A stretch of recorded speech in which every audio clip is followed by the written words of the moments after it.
भाजपनं गारपीटग्रस्तांसाठी जाहीर केलेल्या पॅकेजसह शरद पवारांनी राज्य सरकारनं दिलेली आश्वासनं आणि दूध उत्पादक शेतकऱ्यांची हलाखी याबाबत परखड मतं मांडलीत।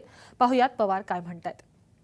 मुख्यमंत्री त्यांच्या सहकार्याने काही हजार कोटीची जाहिरात केली। उद्या त्यांनी राज्य सरकारचेच पैसे द्यायचे ठरवले तर ते देऊ शकतात, पण केंद्राकडनं त्याला मदत मिळवण्याची जी पद्धत असते त्या पद्धतीचा अवलंब आज राज्य सरकारने केला नाही।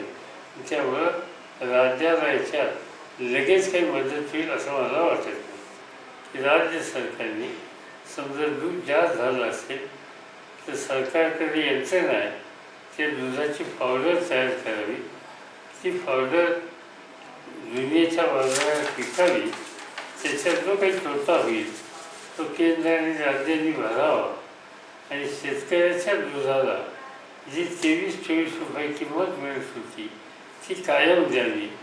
LBG आणि टोल हे तर त्यांनी व्यापाऱ्यांना स्वतःच्या सैनी लेखी दिलेलं होतं, त्यामुळे ज्याचं लेखी अभिवचन सरकारने दिलेलं आहे ते सरकार लवकरात लवकर पार पाडेल असं मानायला हरकत नाही। पण ते जर नाही झालं तर या सरकारच्या बद्दलचा लोकांचा विश्वास हा लवकर मिळेल।